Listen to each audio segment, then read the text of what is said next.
کیجیے۔ ایاک نعبد و ایاک نستعین، یا اللہ ہم تیری ہی عبادت کرتے ہیں، اور یہ جو تیری عبادت کرتے ہیں اس عبادت پر مدد بھی تجھ سے مانگتے ہیں کہ آج جو تو نے ہمیں اپنی بارگاہ میں کھڑا ہونے کی توفیق عطا کی ہے، آج جو تو نے ہمیں اپنا ذکر کرنے کی توفیق عطا کی ہے، یا اللہ اس پر ہماری مدد فرما اور ہمیں اس پر ثابت قدمی عطا فرما دے، اس پر ہمیں ثابت قدمی عطا فرما دے۔ تو اب عبادت بھی رب کی اور حقیقت میں استعانت بھی رب جل شانہ سے ہے۔ اس آیت کی تفسیر بیان کرتے ہوئے حضرت شاہ عبدالعزیز صاحب محدث دہلی رحمۃ اللہ تعالی علیہ اپنی کتاب تفسیر عزیزی میں اسی آیت کی تفسیر میں، یہ وہ مفسر ہیں جو اہل سنت کا نام لینے والے تمام مکاتب فکر کے ہاں مسلمہ شخصیت مانے جاتے ہیں۔ شاہ ولی اللہ محدث دہلی رحمۃ اللہ علیہ کے فرزند ارجمند شاہ عبدالعزیز صاحب محدث دہلی رحمۃ اللہ تعالی علیہ اس آیت کی تفسیر میں لکھتے ہیں کہ باید فہمید کہ استعانت از غیر بوجہ کے اعتماد بر آن غیر باشد و اورا مظہر اون الہی نادانت حرامس۔ فرماتے ہیں اگر اللہ کے علاوہ کسی اور سے استعانت اس معنی میں کرے کہ اس کو اللہ کی مدد اور استعانت کا مظہر نہ سمجھے بلکہ اس کو مستقل سمجھ کے ذاتی استعانت کرنے والا، طاقت رکھنے والا سمجھ کے اس سے مدد مانگتا ہے اور اس سے استعانت کرتا ہے، تو فرماتے ہیں یہ حرام ہے۔ اور اگر فرماتے ہیں کہ اگر التفات محض بجانب حق است، اگر توجہ رب کی طرف ہو اور حقیقی مستغاث و حقیقی مستعان کی بارگاہ اور رب کی طرف توجہ ہو، فرماتے ہیں کہ اگر التفات محض بجانب حق است و اورا یکی از مظاہر اون دانستہ و نظر بکارخانہ اسباب و حکمت او تعالی درآن نمودہ بغیر استعانت ظاہری نمایت دور از عرفان ناخواہد بود و در شرع نیز جائز و رواست و انبیاء و اولیاء این نوع استعانت بغیر کردہ ان۔ فرماتے ہیں اگر بندے کو اللہ کی مدد اور استعانت کا مظہر سمجھ کر، اس کو اللہ کی عون اور مدد کا مظہر سمجھ کر یہ عقیدہ رکھ کے کہ اللہ رب العزت جل شانہ نے اس کو یہ طاقت عطا کی ہے، اللہ رب العزت نے اس کو یہ تصرف عطا کیا ہے، اگر اس سے مدد طلب کرتا ہے تو یہ جائز ہے۔ فرماتے ایسے مدد طلب کرنا تو نبیوں سے بھی ثابت ہے، ولیوں سے بھی ثابت ہے، نبیوں سے بھی ثابت ہے، ولیوں سے بھی ثابت ہے۔ یعنی اللہ رب العزت کے نبی بھی اپنی امت کو، دیگر لوگوں کو امداد کے لیے، استعانت کے لیے بلاتے تھے، جیسے قرآن مجید فرقان حمید میں سیدنا عیسیٰ علی نبینا و علیہ الصلاۃ والسلام کا ذکر موجود ہے۔ عیسیٰ علیہ الصلاۃ والسلام نے اپنے حواریوں سے کہا من انصاری اللہ، اے میرے حواریوں کون ہے تم میں سے اللہ کا مددگار، یعنی اللہ کے دین کا مددگار؟ تو حواریوں نے کہا نحن انصار اللہ، اے جناب عیسیٰ ہم ہیں اللہ کے دین کے مددگار، اللہ کے دین کے۔ جناب عیسیٰ علیہ السلام نے اپنے حواریوں سے مدد طلب کی اور کہا کہ آؤ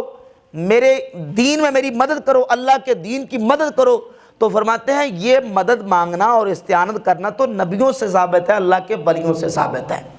اور اس مقام پہ بعض لوگ ایک اشکال پیش کرتے ہیں، کہتے ہیں دیکھیں جی اس آیت میں حصر ہے اور اس میں یہ ہے کہ اللہ تجھ ہی سے مدد کا مطالبہ کرتے ہیں، تجھ ہی سے استعانت کرتے ہیں، تو اب یہ جو اللہ کے علاوہ کسی اور سے استعانت کی جائے گی، مدد مانگی جائے گی، تو وہ ہر حالت میں شرک ہوگی، ہر حالت میں کفر ہوگی۔ تو سوال یہ ہے کہ اگر آپ یہ کہتے ہیں کہ ہر حالت میں باقی مدد اور اعانت اور استعانت شرک ہے، ہمارا سوال یہ ہے کہ اس آیت میں جو مدد میں اور استعانت کا حصر کیا گیا ہے یہ حصر حقیقی ہے یا حصر مطلق ہے؟ حصر حقیقی ہے یا حصر مطلق ہے؟ اگر تم کہو کہ یہاں مراد حصر مطلق ہے، یعنی مطلقاً اللہ کے علاوہ کسی سے مدد لینا شرک ہے، حرام ہے، یہ جائز ہی نہیں ہے، تو پھر دنیا میں کوئی مومن باقی نہیں بچے گا۔ کیوں؟ اس لیے کہ یہ بات سمجھنے والی، یہ مثالیں ہوتی ہیں بات کو سمجھانے والی۔ اگر تم کہو کہ مطلقاً ہر قسم کی اعانت اور استعانت اللہ کے ولیوں نبیوں سے بندوں سے جائز ہی نہیں ہے، شرک ہے، تو پھر تو مسلمان باقی کوئی نہیں بچے گا، کیونکہ نبیوں نے بھی اللہ کے بندوں سے استعانت کی ہے، ولیوں نے بھی کی ہے، اور ہر فرقہ ہر مکتبہ فکر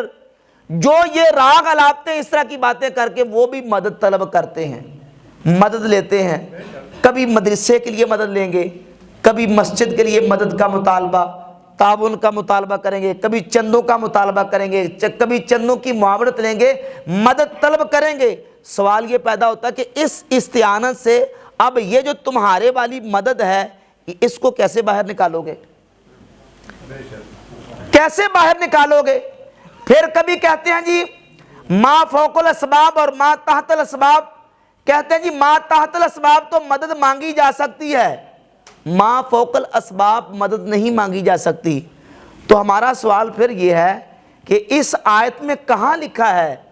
کہ ما تحت الاسباب تو اللہ کے علاوہ کسی اور سے مدد مانگے تو شرک نہیں ہوتا، ما فوق الاسباب مانگیں تو شرک ہوتا ہے؟ کیونکہ قرآن کی آیت تو کہتی ایاک نستعین، یا اللہ ہم صرف تجھ ہی سے مدد طلب کرتے ہیں۔ اگر اس میں ساری یعنی ہر اعتبار سے مطلقاً حصر ہے تو پھر اس میں زندہ سے مدد بھی شرک ہوگی، مردہ سے مدد بھی شرک ہوگی، تحت الاسباب بھی شرک ہوگی، فوق الاسباب بھی شرک ہوگی، حاضر سے بھی شرک ہوگی، غائب سے بھی شرک ہوگی، چھوٹے سے بھی شرک ہوگی، بڑے سے بھی شرک ہوگی، مومن سے بھی شرک ہوگی، اور کافر سے بھی شرک ہوگی۔ پھر تو ہر اعتبار سے کیا ٹھہرے گی؟ شرک ٹھہرے گی۔ تو اگر یہ اس کو حصر مطلق مان لیا جائے تو پھر دنیا میں کوئی مومن نہیں بچے گا۔ اگر ماننا تو پھر حصر حقیقی مانو، یعنی یا رب ہم حقیقت میں صرف تجھ ہی سے مدد کا مطالبہ کرتے ہیں۔ اب اگر کوئی بندہ اللہ کے بندوں کو اللہ کی مدد اون کا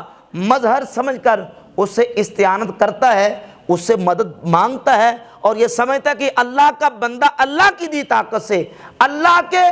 دیے ہوئے تصرف سے میری مدد کر سکتا ہے، تو یہ مدد مانگنا شرک نہیں ہے۔ اگر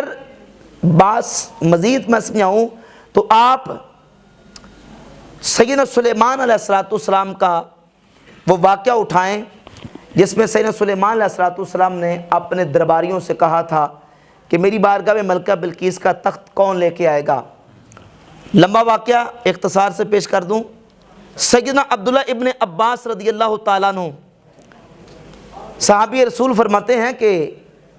امام بہقی نے اپنی کتاب السنن الکبریٰ للبہقی اس میں اس روایت کو ذکر کیا۔ یہ جو شخص تھا جو سلیمان علیہ السلام کی بارگاہ میں کھڑا ہوا، یہ حضرت سلیمان علیہ السلام کا کاتب اور منشی آصف بن برخیہ تھا، اللہ کا ولی۔ اٹھ کے کہنے لگے کہ انا آتی کا بہی، اے جناب پیغمبر سلیمان میں لے کے آؤں گا، قبل ان یرتد الیک طرفک، آپ کی آنکھ جھپکنے سے پہلے، آنکھ جھپکنے سے پہلے۔ آپ مجھے یہ بتائیں، جو کہتے ہیں ما فوق الاسباب اور ما تحت الاسباب کی تقسیم کرتے ہیں، جو آصف بن برخیہ اللہ کے ولی نے جناب سلیمان علیہ السلام کی بارگاہ میں اس تخت کو پیش کیا ہے، وہ ما فوق الاسباب تھا کہ ما تحت الاسباب تھا؟ بظاہر کوئی سبب نہیں، نہ کوئی مشینری، نہ کوئی کرین، نہ اس وقت یہ ساری سائنسی ایجادات موجود تھیں، بظاہر کچھ نہیں ہے۔ جناب سلیمان علیہ السلام نے آنکھ جھپکی تو وہ تخت سلیمان علیہ السلام کی بارگاہ میں موجود تھا۔ ما فوق الاسباب مدد کی سلیمان علیہ السلام نے جب ان کی بات سنی تو اس پر خوشی کا اظہار کیا اور اس پر رضامند ہو گئے، اسی لیے تو آصف بن برخیہ آنکھ جھپکنے سے پہلے ملکہ بلقیس کا تخت ما فوق الاسباب جناب سلیمان علیہ السلام کی بارگاہ میں پیش کر دیتے ہیں۔ تو معلوم ہوا اللہ کے ولی اللہ کی دی طاقت سے ما تحت الاسباب بھی تصرف کی طاقت رکھتے ہیں اور ما فوق الاسباب بھی طاقت رکھتے ہیں۔